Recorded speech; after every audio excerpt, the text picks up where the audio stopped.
alegria, eu quero saudar a todos com a paz do Senhor Jesus.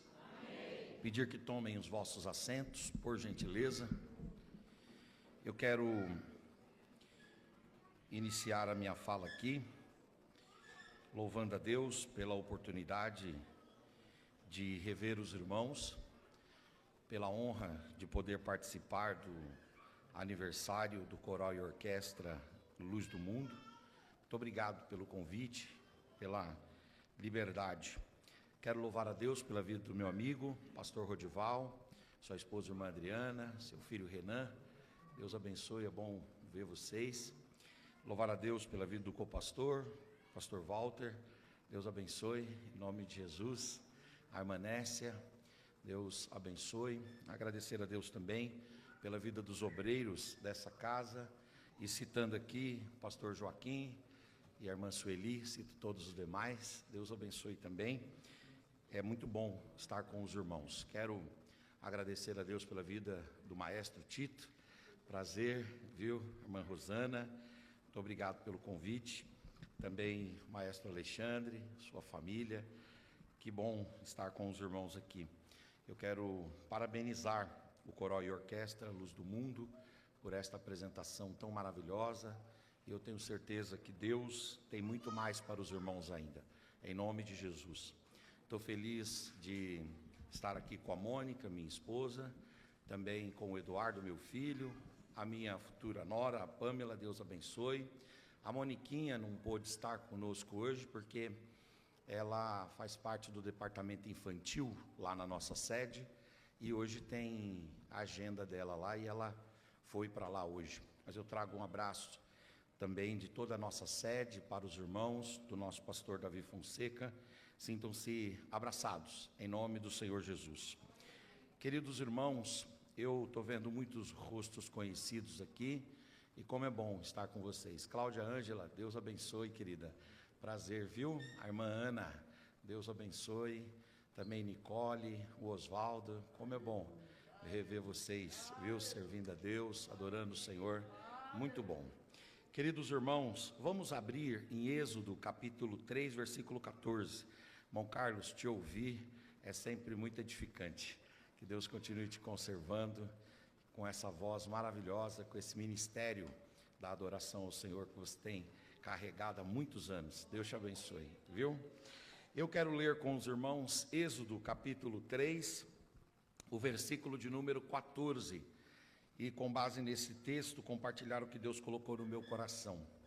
Diz assim: disse Deus a Moisés, eu sou o que sou. Disse mais, assim dirás aos filhos de Israel, o eu sou me enviou a vós. Amém. Queridos irmãos, nesse texto que os irmãos escolheram como tema do evento de festividades do Coral e Orquestra, esse texto é de conhecimento de todos aqui. Estou vendo ali o pastor Toninho também. Deus abençoe, pastor Toninho. Bom te ver, viu? E o Azevedo por aí. É muito bom, tem muitos amigos aqui. Que bom. Então, esse texto é um texto muito conhecido. E esse texto, ele trata de um diálogo, de uma conversa entre Deus e Moisés. E nesta conversa, Deus está comissionando, Deus está chamando, Deus está vocacionando o Moisés e dando para Moisés uma responsabilidade.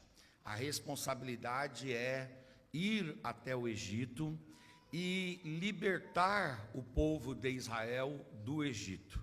Os irmãos sabem muito bem que Israel já estava sofrendo no Egito, no cativeiro, no claustro, 430 anos. E Deus havia prometido para Abraão, em Gênesis 15, que a descendência de Abraão sofreria numa terra estranha por 400 anos, mas que depois Deus iria levantar alguém para libertar esse povo, o povo de Deus, o povo de Israel, a nação que Deus estava formando até então, Deus falou que iria libertar esse povo. E aí, aqui em Êxodo 3, está nesse procedimento, está nesse momento de Deus cumprir essa promessa. E Deus fala com Moisés, e convoca o Moisés, e comissiona o Moisés, e vocaciona o Moisés para que ele vá ao Egito e liberte o povo de Israel do Egito. Porém, quando o Moisés, ele começa a refletir sobre a tamanha responsabilidade que Deus estava lhe atribuindo, como era pesada aquela carga e como era complexa aquela missão, o Moisés se apequenou, o Moisés se diminuiu, o Moisés ficou tímido e ele então contendeu com Deus ou contestou Deus nesse diálogo. E nessa contestação, nessa contenda, nesta resistência de Moisés a Deus, o Moisés vai fazer para Deus duas perguntas. As duas perguntas estão contidas em Êxodo 3. A primeira pergunta que o Moisés vai fazer para Deus está no versículo 11 de Êxodo 3. E a pergunta é esta: então Moisés disse a Deus: quem sou eu para que vá a Faraó e tire do Egito os filhos de Israel? O Moisés está dizendo: quem sou eu? Que poderes eu tenho? Que faculdades eu tenho? Que habilidades eu tenho? Que instrumentalizações eu tenho? Que condições eu tenho? Que capacidades eu tenho? Que dons eu tenho? Que traquejo, que manejo, que habilidades eu possuo para enfrentar o Faraó e libertar o povo de Israel do Egito? Então Moisés faz essa primeira pergunta para Deus: quem sou eu? O Moisés também vai fazer uma segunda pergunta para Deus. E essa segunda pergunta está no versículo de número 13. E a pergunta diz assim: então disse Moisés a Deus: eis que quando eu for aos filhos de Israel e lhes disser, o Deus dos vossos pais me enviou a vós, e eles me disserem, qual o nome desse Deus? O que eu vou dizer? Qual vai ser o nome do Deus que eu vou apresentar para os filhos de Israel? Quando Moisés faz essa pergunta, pode ser, num primeiro momento, que alguém interprete que o Moisés está tendo aqui uma falsa modéstia, que o Moisés, ele de fato e de verdade, ele teria todas as capacidades e todas as condições de ir ao Egito e libertar o povo de Israel, mas ele está aqui sendo falsamente modesto, ele está aqui sendo humilde. Mas quando a gente olha para o que o próprio Moisés apresenta no Êxodo 3, nós vemos que o Moisés não está aqui apresentando uma falsa modéstia, ele não está aqui apresentando uma falsa humildade. Pelo contrário, ele está aqui apresentando uma capacidade extraordinária de se enxergar, uma capacidade extraordinária de se ver, uma capacidade extraordinária de se ler. É verdade que o Moisés, ele tinha muitas habilidades, ele tinha muitos dotes. O Estevão, quando está pregando lá em Atos 7, e ele reconta a história de Israel no Antigo Testamento, o Estevão, ele vai falar de Moisés, e ele vai se deter um pouco na sua pregação, falando de Moisés, e ele vai dizer lá, em Atos capítulo 7, que o Moisés, ele tinha sido preparado em toda a ciência do Egito. Se o Egito tivesse a melhor medicina, ele tinha aprendido a melhor medicina. Se o Egito tivesse a melhor matemática, ele tinha aprendido a melhor matemática. Se o Egito tivesse o melhor desenvolvimento na área da construção civil, ele tinha habilidades de engenharia civil. Se o Egito estava, àquele tempo, imperando no mundo e sendo um modelo de estrutura bélica e estrutura organizacional, governamental, então Moisés detinha todas estas habilidades, porque Estevão diz que ele tinha todas as faculdades do Egito, ele tinha todas as habilidades. Tem um teólogo que eu gosto muito, que se chama Charles Swindoll. Na verdade, o nome dele mesmo é Choke Swindoll, mas o nome Choke aqui ficou conhecido no Brasil por um boneco matador, então resolveram não colocar o nome dele aqui no Brasil nos livros de Choke. Eles chamaram ele de Charles Swindoll. E o Charles Swindoll, ele tem uma obra que é uma série de livros, e esta série se chama Heróis da Fé.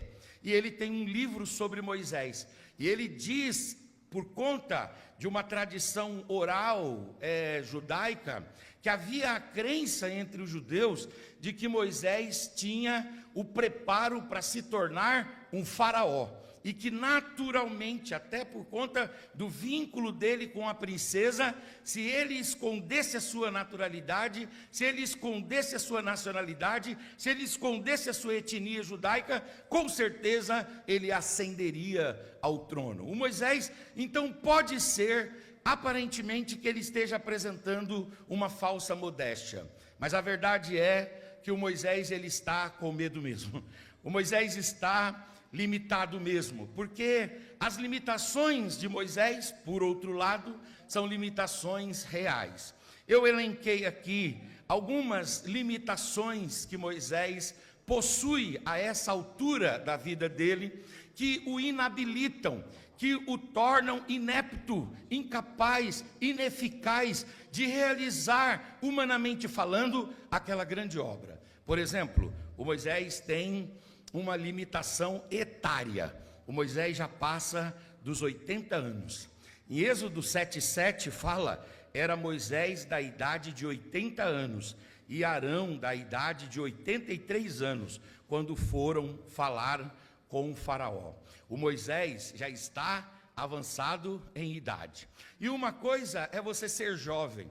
O jovem, ele é habilidoso. O jovem, ele é destro. O jovem, ele parece um gato, cai de uma altura dessa no chão e cai ainda com as mãos e os pés e sobrevive e está tudo certo. O jovem corre, o jovem se desfaz, o jovem faz, refaz, mas o idoso não. O idoso tem que tomar cuidado com a fragilidade dos ossos, tem que tomar cuidado com as traições da mente, tem que tomar cuidado com enfermidades que afetam as pessoas a partir de uma faixa de vida. Então, o Moisés tem uma limitação, a limitação física. Ele é um senhor de mais de 80 anos de idade. O Moisés tem uma outra limitação, ele tinha dificuldades de falar. Em Êxodo 4:10, ele vai dizer: então disse Moisés ao Senhor: ah, Senhor, eu nunca fui eloquente, nem outrora, nem depois que falaste a teu servo, pois eu sou pesado de boca e pesado de língua. Essa expressão, pesado de boca e pesado de língua, pode ser interpretada como um indivíduo que é ignorante, um indivíduo que é truculento, um indivíduo que é direto ao ponto, um indivíduo que não faz rodeios. Mas essa expressão aqui tem a ver com outra coisa. O Moisés tinha uma dificuldade na fala, tinha uma língua presa, ele tinha uma inabilidade para o discurso. O Moisés, ele não era muito afeito à comunicação, à fala, à dicção. A capacidade de Moisés de falar era uma capacidade diminuída. Ele tinha uma limitação pela idade e uma limitação pela sua elocução. A elocução dele era prejudicada. O Moisés também tem uma terceira limitação. Ele teve uma falta de apoio do seu povo. Os irmãos lembram muito bem quando Moisés matou o egípcio ele buscou apoio entre os judeus. Mas quando ele buscou apoio entre o seu povo não o abraçou. Moisés não foi acolhido pelo seu povo. Moisés não foi abraçado. Ao invés do povo de Moisés olhar para Moisés num primeiro momento como aquele que estava abraçando uma causa do povo, o povo ficou com medo de Moisés. O povo quis se distanciar de Moisés. O povo interpretou que aquela ação que Moisés praticou contra o egípcio, matando e sepultando o egípcio no deserto, Moisés poderia praticar contra o próprio povo. Então o povo rechaçou Moisés, segregou Moisés, marginalizou Moisés, e Moisés não teve o apoio do povo de Israel.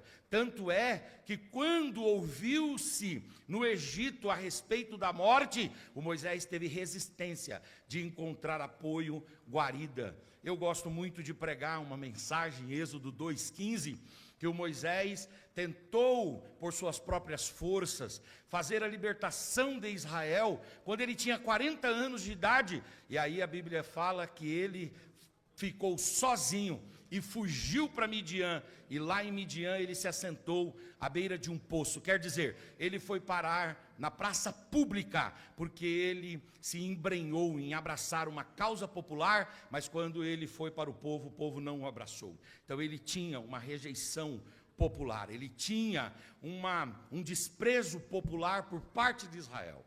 Moisés tinha ainda uma outra limitação, era uma rejeição, uma resistência por parte dos seus irmãos. Vejam o texto de Números 12:1, quando diz que Arão e Miriam falaram contra Moisés. Arão e Miriam falaram contra Moisés. Aqui nós temos uma limitação de Moisés, que é uma inaceitação, uma inadequação na própria família. O Moisés, ele era resistido dentro de casa. Ele era resistido dentro de casa por inúmeras razões, mas uma delas é porque ele era o irmão mais novo. O irmão mais novo não tinha o direito de mandar no irmão mais velho. O irmão mais novo não poderia conduzir a família, e por causa disso Moisés tem essa limitação, os seus irmãos lhe resistem. Posteriormente, o Moisés, ele vai casar-se uma segunda vez com uma mulher cuxita, e aí o povo de Moisés, a sua família, vai rejeitá-lo também, e num outro momento, a autoridade de Moisés será questionada por Miriam, de modo que Deus vai ter que lutar a causa de Moisés, porque o Moisés tem essa limitação, a limitação de uma rejeição familiar. E por fim, o Moisés tem uma última limitação, ele é um indivíduo foragido, por um crime terrível que ele praticou lá no Egito. Qual foi o crime? Ele matou um egípcio, ele sepultou o egípcio, e por causa disso, quando souberam, ele fugiu. Então, quando Moisés fala para Deus, quem sou eu? Ele não está bravatando, ele não está aqui fazendo um corpo mole, e também não está aqui fingindo uma humildade. Pelo contrário, ele está consciente que aquela responsabilidade é muito grande para ele, que aquela missão vai além das suas faculdades, vai além das suas capacidades, vai além das suas habilidades, ainda que ele detenha toda a ciência egípcia, isso não é suficiente para ele vencer, para ele triunfar e para ele conseguir arrancar de lá do Egito quase 1,5 milhão, 2 milhões de pessoas. Ele diz: Senhor, quem sou eu, Senhor? Quem sou eu na fila do pão, Senhor? Que habilidade eu tenho, que dom eu tenho, que capacidade eu tenho, que faculdade eu tenho, Senhor? Como é que eu vou conseguir vencer essa luta? Eu não tenho condições de vencer essa batalha, eu não tenho condições de sair exitoso desse fronte, Senhor, eu não tenho capacidade, Senhor, eu não tenho capacidade. O Moisés nos representa. Ele representa cada um de nós, representa a irmã, representa o pastor, representa cada um de nós, cada músico, cada irmã que está aqui, os irmãos que estão assistindo pela internet. Ele representa pessoas lúcidas, pessoas conscientes, pessoas que não fingem ser o que não são, pessoas que são verdadeiras, pessoas que são transparentes.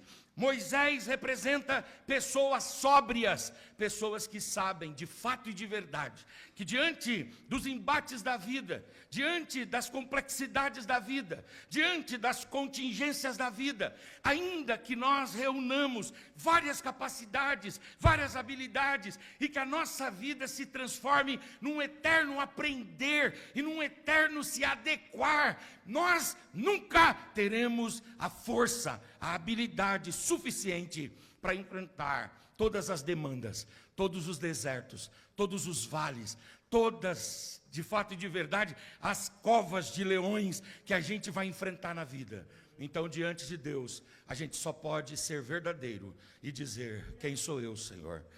Quem sou eu, Senhor? E quem sou eu, Senhor?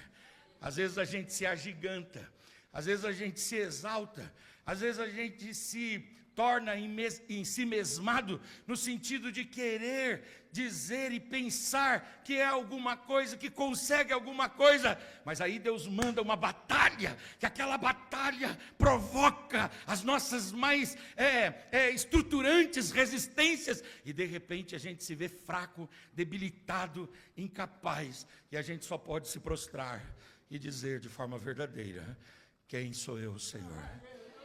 Quem sou eu, Senhor? Quem sou eu? Quem sou eu para enfrentar o tratamento do câncer, Senhor? Quem sou eu, Senhor, para ir nas consultas com o oncologista e voltar de lá, Senhor, cada vez mais debilitado? Quem sou eu, Senhor, para enfrentar o luto pela perda de um filho, Senhor? Quem sou eu, Senhor? Quem sou eu quando eu vou lá enterrar o meu filho? Quem sou eu, Senhor, quando eu perco o emprego e eu não tenho pão para trazer para dentro de casa? Eu olho para minha família e olho para mim mesmo e eu não consigo abrir porta nenhuma. Quem sou eu, Senhor? Quem sou eu, Senhor, quando eu estou deprimido e nada me arranca da minha fossa, nada me arranca da minha cisterna, nada me arranca daquele vale? Quem sou eu, Senhor, quando eu estou tomado pelas lutas, pelas agruras e pelas dificuldades? Tem embates que a gente enfrenta, tem embates que a gente se sobrepõe, tem embates que a gente cobre, mas tem embates na vida que a gente só pode dizer: quem sou eu, Senhor?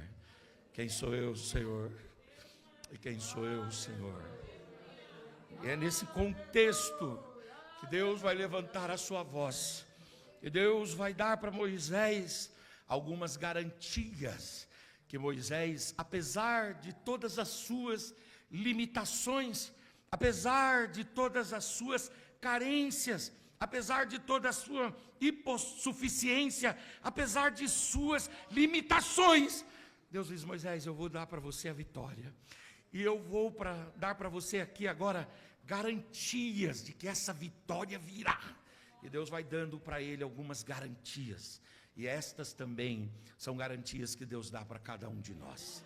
Talvez você esteja nesse momento aqui festivo, mas você está enfrentando algum embate, algum confronto, alguma dificuldade, e você diz: eu não consigo superar. Assim diz o Senhor para você: eu vou dar para você vitória, e eu vou dar para você garantias de que essa vitória chegará. Deus vai dar para Moisés algumas garantias. A primeira garantia que Deus vai dar para Moisés é a garantia do nome de Deus. Deus, no versículo 14, ele diz: Moisés, você não está indo no seu nome, você não está indo no nome de Joquebede, sua mãe, você não está indo no nome de Anrão, seu pai, você não está indo no nome de Arão, seu irmão mais velho, e nem de Miriam, sua irmã mãe, sua irmã meio mãe, porque cuidou de você. Você não está indo nestes nomes. Moisés, você está indo no meu nome, Moisés. O eu sou te garantirá a vitória. Nas lutas que você enfrenta, nas batalhas que você enfrenta, o que é que você tem? Qual é o elemento, qual é a garantia? É que o nome do Senhor está sobre você. Você pode vencer em nome do Senhor, em nome do eu sou. E hoje nós, como cristãos, porque a palavra de Deus traz a revelação progressiva de Deus, e como cristãos, a gente vê que na verdade no Novo Testamento, o eu sou encarnou em Jesus.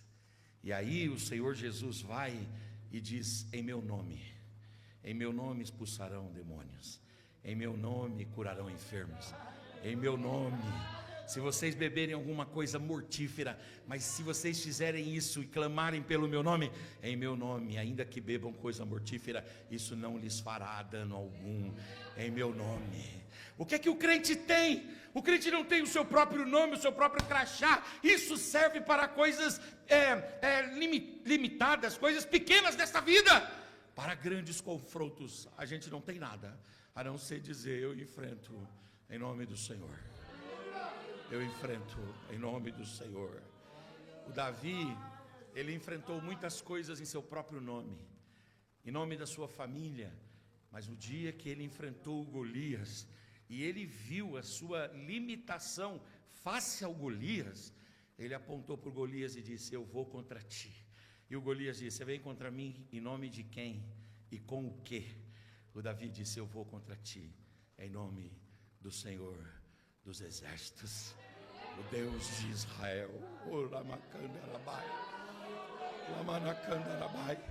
nome de Deus está sobre você. Tudo o que você faz resulta em adoração ao nome de Deus, em propagação do nome de Deus. Quando você triunfa, quando você vence, é o nome de Deus que é exaltado, é o nome de Deus que é glorificado. Por isso, vença em nome de Deus.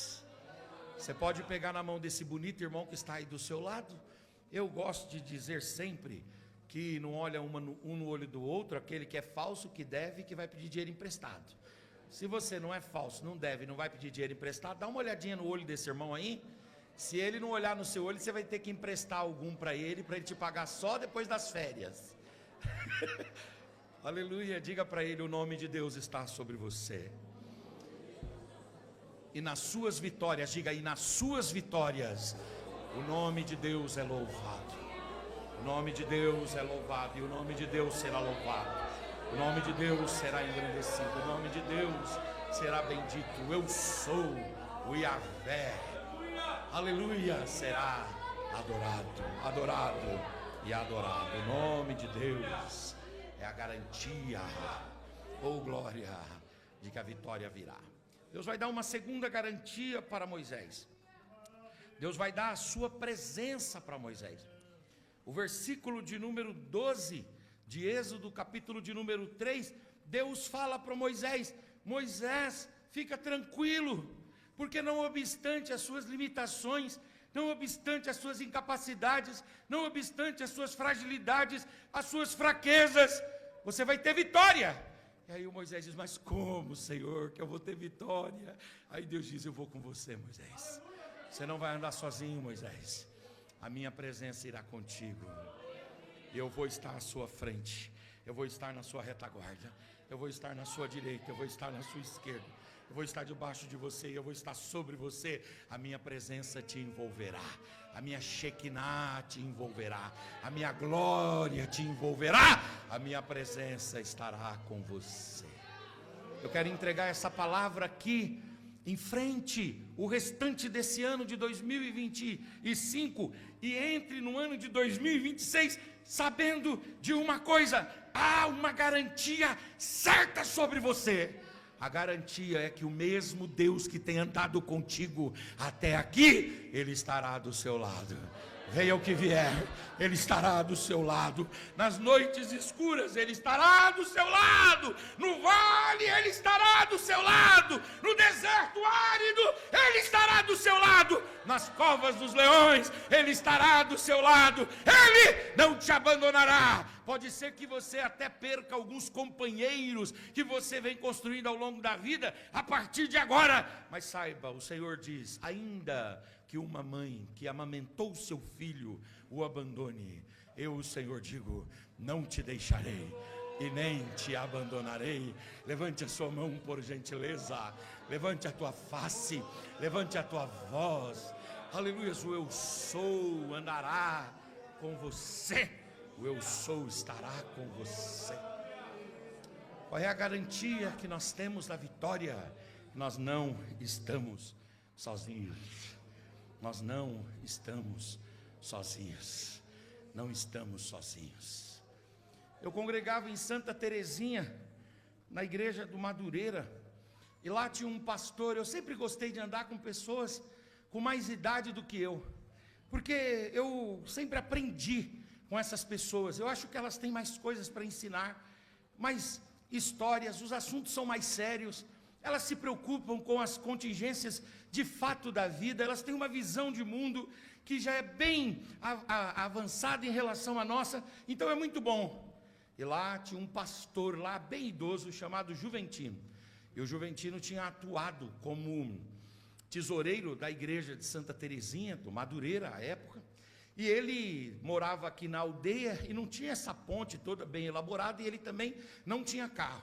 Um dia ele está passando na ponte, a ponte era uma pinguela, uma ponte bem pequenininha, e ele está lá. Quando ele vai passar, ele viu que tinha 3 rapazes, e ele conseguiu ouvir os rapazes. Ele era o tesoureiro da igreja, estava com uma bolsa com as ofertas da igreja. Era um dia que a igreja estava bem cheia, então tinha tido bastante arrecadação. Naquele tempo não tinha muito cartão, era dinheiro mesmo. E ele está levando aquilo para casa, e ele estava confiante de passar naquele caminho, era o caminho da casa dele, sempre passava, e ele está indo. E ele vê 3 rapazes ali, aliás, 2 rapazes ali, e os rapazes começam conversando, dizendo assim: lá vem ele, velho, lá vem ele, vamos pegar a bolsa dele, vamos pegar a bolsa dele. E de repente ele foi e colocou assim a bolsa, ele disse que apertou a bolsa, mirou na pinguela, e ele disse: vai comigo, Jesus, vai comigo, Jesus, vai comigo, é só o Senhor que eu tenho, vai comigo, Jesus. E de repente ele baixou a cabeça e ele passou, e ele passou mesmo assim. Nós temos uma expressão no direito que é uma expressão bonita, né? Expressão incólume, intocado. Passou de forma intocada assim, passou tranquilo, foi lá para o outro lado. E quando ele chegou quase do outro lado, ele ouviu os rapazes: você não quis pegar? Falou: não, hoje não, vamos pegar numa outra data. Por quê? Porque você não viu as 3 pessoas que estavam com ele? Apareceram do nada. Você não viu as 3 pessoas? Ele contava isso direto, ele morreu contando isso. E ele terminava dizendo: Deus está com você. Eu quero entregar essa palavra: Deus está com você. Quando você acorda cedo para trabalhar, Deus está com você. Quando você enfrenta as lutas, as adversidades, as dificuldades, você não está sozinho. A glória de Deus está sobre você. Quem está sentindo a presença dele, levanta a mão, levanta a face, levanta a voz, abre a boca e dê uma palavra de adoração ao Senhor. Ele está conosco, Ele está conosco. E esta é a garantia da vitória que nós temos. Essa é a garantia da vitória. Esta é a garantia da vitória. Ele está conosco, Ele está conosco, Ele está conosco. Ele está conosco, Ele está conosco. O Senhor diz: Moisés, eu vou com você. Oh glória, você não vai romper da meia-noite do dia 31 de 25 para 0 hora de 26. Você não vai romper sozinho, não. Ainda que você rompa sozinho dentro da sua casa, você está bem acompanhado. Fique tranquilo, você estará bem acompanhado e bem acompanhado. Deus vai dar uma terceira garantia para Moisés. Deus vai dar a evidência física de que ele estará presente. E essa evidência física, ela está, em primeiro lugar, no fogo que está sobre a sarça e não permite que a sarça seja consumida. O Moisés viu uma coisa que era sui generis, uma coisa que era anormal, uma coisa que era distonante para quem visitava aquela região desértica. A sarça era um arbusto, e aquele arbusto, ele acabava pegando fogo, por conta do ponto de fulgor dele, que é baixo. Uma temperatura ali de 38 graus mais ou menos, já fazia ele acender. Ele tem um óleo que faz acender. Então, aquilo era comum queimar, mas aquele arbusto queimava rápido. Era um fogo de palha, durava uns minutinhos. Mas aquela sarça ali ardeu diferente. Ardeu diferente. Lá no Nordeste, eu sempre vou para lá. A Moniquinha nasceu, eu sou de São Paulo, mas com 18 anos de idade, eu e a Mônica casamos, e eu arrumei um emprego lá em Natal, e eu fui para lá. E lá no Nordeste eu tenho muitos amigos, e tem uns amigos que têm um cercado. E eu vou lá, nas minhas férias, gosto de ir no cercado, para ver essa vida do indivíduo sertanejo, né? E é muito bom ver. e fico lá com ele e tal, e lá eu aprendo que tem 2 tipos de madeira. Tem a madeira de fogo breve, que ela queima rapidinho, e tem a madeira de fogo longo. A madeira de fogo longo, ela queima por dias, ela fica com fogo, mas ela não se desfaz. É uma madeira de fogo longo. A sarça não é madeira, ela não é uma hortaliça de fogo longo. Não, é fogo rápido, é fogo de palha. Passa rápido. Mas o Senhor mudou a essência dela e ela resistiu o fogo. Deus foi mostrando a evidência para Moisés. Moisés, você é entendido, né, Moisés? Você conhece como é as coisas aqui na botânica, você conhece um pouco de biologia, você sabe como é que funciona a ação do fogo sobre o arbusto. Queima rápido, não queima? Mas eu não deixei queimar, Moisés. Moisés, quando eu quero, eu faço fogo longo, fogo curto, fogo longo. Quando eu quero, eu mudo a natureza das coisas. Eu vou trabalhar, Moisés. Vai em paz, Moisés, vai em paz, porque eu vou trabalhar. Agora Deus faz uma outra coisa. Deus fala para Moisés assim: Moisés, preste atenção. Você está vendo esse monte que você está aqui? Como é que é o nome desse monte? Esse monte aqui é o Monte Horebe. É o Monte Horebe? É, tá bom. Você vai para o Egito. Lá no Egito você vai libertar o povo e você vai regressar. E você vai adorar o meu nome neste monte aqui. Dá uma olhada para esse monte, reconheça esse monte aqui. O Moisés está numa cordilheira ali. E naquela cordilheira ele está vendo vários montes. E ele está no Monte Horebe. E Deus fala assim: você vai subir nesse monte aqui. E você vai adorar o meu nome. E você vai adorar o meu nome, não porque eu estou te mandando, mas porque eu já te enviei, já libertei o meu povo. E você já veio para cá adorar meu nome. Moisés foi, libertou o povo, saiu do Egito, caminhou até o Sinai e subiu no Sinai. E no Sinai, o Moisés adorou a Deus, recebeu a lei, recebeu o tabernáculo, recebeu o sistema sacrificial judaico todo. Moisés viu a evidência física. Esses dias eu estava vendo, irmãos, uma coisa, uma aluna do seminário, eu já estou terminando, tá? Uma aluna do seminário foi em Israel. Eu nunca tive a oportunidade de ir a Israel, né? Agora vai ter uma viagem para Israel, né? Tá marcado em junho, né? Tem uma viagem aí que o pastor Rodival está encabeçando para Israel. Se você puder ir, vá, né? Eu não pude ir ainda, financeiramente não pude ir ainda. Deus vai preparar um irmão que vai chegar e falar: vai, pastor, que eu vou pagar. Glória, né? Quem sabe, né? Eu tenho que acreditar, irmão. Estou falando de milagre hoje aqui. Então é o seguinte, eu nunca fui, mas eu leio sobre isso. E como que se faz a subida do Monte Sinai? Quem já foi aqui pode falar isso com maior propriedade. Você sai do hotel depois do jantar, pega o ônibus, vem até o pé do Monte Sinai e sobe o Monte Sinai, que é na mesma cordilheira do Monte Horebe, e você sobe, e aí quando chega às 5 horas da manhã você está no alto do monte. E lá faz-se um culto, adora a Deus, louva a Deus, passa umas 3 horas lá, tira umas fotos e depois desce. Aí a minha aluna, uma aluna do seminário, subiu o Monte Sinai, chegou lá em cima, começou a filmar o Monte Sinai. Filmou o Monte Sinai e as outras montanhas que tem no entorno ali. E aí ela falou: ai, esse lugar é lindo, é maravilhoso. Eu falei: deve estar muito apaixonada por Jesus essa moça. Por quê? Porque o lugar é horrível. O lugar é horrível. Quem já foi aqui, e se for verdadeiro, eu não estou falando para você, tira os óculos da paixão, coloca os óculos da razão, tira os óculos da paixão. Apaixonado, minha mãe dizia, né? O feio ao apaixonado, bonito lhe parece, minha mãe dizia, né? O feio é feio de dar dó, mas apaixonado é bonito, né? Então, mas tira os óculos da paixão e coloca da razão. Aquele lugar é pedregulhoso, aquele lugar é árido, desértico, seco. Se você subir no Monte Sinai sem um pouquinho de água, você morre lá em cima. É um lugar terrível. A minha aluna toda apaixonada. Aí eu olhei e falei: meu Deus, tem montes aqui no Brasil muito mais lindos, muito mais bem apresentados, assim, ricos em todos os aspectos. Aquele lugar é muito feio. Mas é naquele lugar feio mesmo que a glória de Deus desceu. O Monte Sinai é um lugar, humanamente falando, inapropriado. Mas foi ali que a glória de Deus veio. Bate no peito e diga: o Horebe me representa. Diga: o Sinai me representa. Lamachura bacandarabai.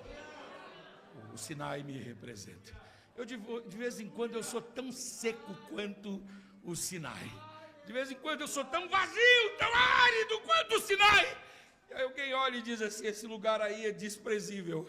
Mas Deus olha e diz: é aí mesmo que eu vou derramar a minha glória. É nesse lugar que eu vou derramar a minha presença. É nesse lugar que eu vou derramar a minha graça. É nesse lugar que eu vou revelar o meu poder. Levante a sua mão, por gentileza. Levante a tua face, levante a tua voz. Abra a sua boca e dê uma palavra de adoração ao Senhor. Moisés tinha uma evidência física.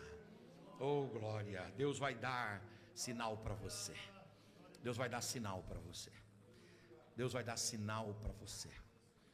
O Senhor Jesus, Ele diz que os gregos pedem sabedoria. Os judeus pedem sinais. Os judeus pedem sabedoria. Aliás, os judeus pedem sinais e os gregos pedem sabedoria.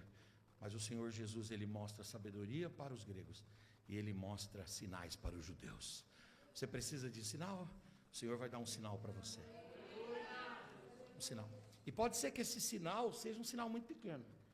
Pode ser que esse sinal seja uma sarça ardendo. Pode ser que esse sinal seja um lugar que você diz assim: meu Deus, isso aqui é pedregulhoso, arenoso, árido, desértico. E pode ser que esse sinal seja uma pequena mão, uma nuvem do tamanho da mão de um homem. Mas Deus vai dar um sinal. O Elias falou para o Eliseu ver. O Eliseu foi lá 7 vezes e voltou com o mesmo relato. O que é que você vê, Eliseu? Eu só estou vendo uma nuvem do tamanho da mão de um homem. É só isso que você está vendo? Só isso. Vamos levantar, porque vem uma grande tempestade aí. Deus vai dar um sinal. Que o Espírito unja os seus olhos com colírio espiritual, para que você veja os pequenos sinais de Deus. A gente se impacta com grandes sinais, mas talvez Deus nos dê sinais muito pequenos. Mas naqueles sinais, Deus estará trabalhando, se movendo. São garantias de Deus. Deus vai dar uma quarta garantia para Moisés. Deus vai dar a garantia de poderes, instrumentalizá-lo com poderes. O Moisés, ele tem 80 anos de idade, mas ele recebe uma autoridade extraordinária de Deus. O Senhor fala: toca no seu peito. Tocou, a mão dele ficou uma mão leprosa. O Senhor toca de novo, a mão dele sarou. O Senhor deu para ele o cajado, disse assim: esse cajado aí, joga no chão, se tornou serpente. Tira do chão, se tornou cajado de novo. Deus deu poderes para ele. Deus deu habilidades. Ele é um velhinho, só que ele é um velhinho cheio de poderes agora. Vigia com ele. Ele é um velhinho, só que ele é um X-Men. Ele é um velhinho, só que ele é um aluno do professor Xavier. Agora, ele é um aluno, ele é um velhinho, só que ele é um velhinho dotado de habilidades extraordinárias. Todas as vezes que nós passamos por dificuldades e por lutas, Deus nos instrumentaliza com autoridade e com poder. Eu gosto muito de uma frase de um teólogo chamado Richard Baxter. O Baxter dizia o seguinte: Deus só exige que andemos por caminhos pedregulhosos depois de nos munir, depois de nos instrumentalizar, de nos calçar com sapatos fortes. Deus não vai deixar você andar sozinho. Você não vai dar um passo desguarnecido. Deus vai te dar condições. Deus vai te dar condições. Deus vai te dar habilidade. Deus vai te dar palavra. Deus vai te dar respostas. Deus vai te dar, aleluia, glória a Deus, certezas. Ele vai te dar poder. E por fim, Deus vai dar uma última garantia para ele. Deus vai trabalhar em seu coração e vai arrancar todo o medo do seu coração e vai fazer com que Moisés enfrente Faraó e liberte o povo do Egito. Com a permissão do pastor, fique de pé no seu lugar em nome de Jesus. Oh glória, oh glória, oh glória, oh glória. Deus deu para Moisés o seu nome. Deus deu para Moisés uma oportunidade de ver sinais. Deus deu para ele capacidades extraordinárias. Mas apesar de tudo isso, Moisés ainda estava relutante.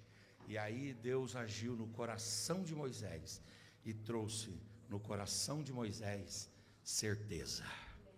Você pode de novo olhar para esse irmão aí e dizer para ele o seguinte: se todas as garantias não forem suficientes,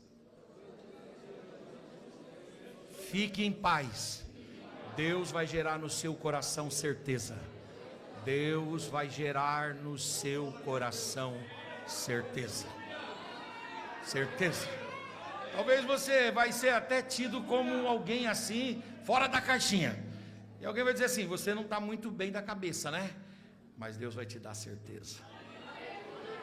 Eu fui orar pela minha cunhada, esposa do meu irmão Davi. Ele é um irmão que eu tenho muita intimidade com ele, que a gente foi criado mais ou menos, lá em casa eram 18 irmãos, e aí ficamos sendo criados muito em duplas, né? Eu e o Davi sempre fomos a dupla. Então a gente ia jogar bola, brigava, era aquela anarquia, mas também amizade muito boa. E o Davi, a esposa dele, irmã Mara, minha cunhada, ficou enferma, desenvolveu um câncer. E aí aquilo ali fez com que ela fosse internada, e ela ficou ali desenganada pelos médicos. E eu, meu sentimento de irmão, de cunhado, fui ali orar por ela. E quando eu estava orando por ela, a Mônica vai e fala assim, me cutucou e disse assim: diga que Deus vai ressuscitá-la, Deus vai curá-la, e ela vai sair daqui. Aí eu falei para a Mônica, terminei a oração e falei: para, Mônica, para, vai falar isso aí? Essa mulher morre, dá uma confusão na família. Vamos fazer o seguinte, vamos dizer que Deus vai fazer o melhor. Vamos dizer que Deus vai fazer o melhor.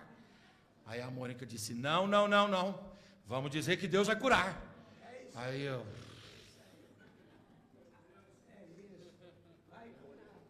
amém. Vamos dizer que Deus vai curar. Aí eu falei para ela: Mônica, não brinca com isso. Aí ela disse: eu não estou brincando. Deus colocou no meu coração uma certeza. Ela está desenganada pelos médicos, mas Deus está dizendo que vai curar. Tem hora, irmãos, que Deus tem que trabalhar aqui dentro. Aleluia. Deus dá mostras, evidências. Você não aceita. Deus tem que mudar o coração. Fala para o seu irmão: Deus vai colocar certeza no seu coração. Essa certeza será, aleluia, suficiente para você acreditar no milagre. Ô Cláudia, me permite contar aqui, Cláudia, um pedacinho do seu testemunho, naquela passagem em luta sua, para a edificação dos irmãos. Sei que os irmãos conhecem, mas talvez alguém aqui não saiba. A Cláudia estava congregando com a gente na sede, ela estava desenganada pelos médicos. A tia dela, se eu errar em algum detalhe, depois você me corrige. A tia dela veio para despedir dela. E havia aquela angústia, aquele negócio. E aí o pastor Misael foi orar por ela lá. E Deus colocou uma certeza no coração dele, dizendo: ela vai levantar daí, ela vai levantar. Nós vimos a Cláudia quase indo embora, dando tchau para essa história aqui, essa dimensão. Mas o Senhor disse: eu vou curar. E ela está aí servindo a Deus. Fala para o seu irmão: Deus vai trabalhar no teu coração e Ele vai colocar uma certeza. Ele vai colocar uma certeza no seu coração que ninguém será capaz de arrancar. É uma certeza. Que Deus trabalhe no seu coração em nome de Jesus e te coloque no coração a certeza de que a vitória virá, de que a resposta virá em nome do Senhor Jesus. A resposta virá em nome de Jesus. A resposta virá em nome de Jesus. A resposta virá em nome de Jesus. A resposta virá em nome de Jesus. Quem recebe essa certeza de Deus, você pode dar todas as evidências contrárias, vai dizer assim: não, eu sei que vai ser assim. E acabou. É assim. Que Deus nos dê certezas. Nós pregamos a Tua palavra aqui esta noite, Senhor. A Tua palavra é viva, ela é eficaz. ela é mais cortante do que qualquer espada de 2 gumes. Ela vai até a divisão da alma, do espírito, juntas e medulas. E ela é apta para discernir as intenções e os pensamentos do coração. Nós pregamos a tua palavra aqui, Senhor. Ah, meu Deus, faz essa certeza brotar no nosso coração. Arranca de nós todo medo, toda inquietação. Arranca de nós toda apreensão, Senhor. Arranca de nós toda dúvida, Senhor. Arranca de nós, ó Deus, esse olhar para as nossas limitações, Pai. Ah, meu Deus, quem somos nós? Não importa, o importante é saber quem é o Senhor. O eu sou maravilhoso, o eu sou extraordinário, que faz o milagre, que dá a vitória para o seu povo. Faz o seu povo romper, Pai, o ano de 2025 e entrar 2026 com projetos, com planos, com ideais. Não deixa ninguém, Senhor, entrar o ano que vem, ó Deus eterno, desmotivado. Ó meu Deus, não! Faça com que certezas surjam em nossos corações, em nome de Jesus, o teu Filho. E oramos, Pai, em nome de Jesus. Amém. Obrigado.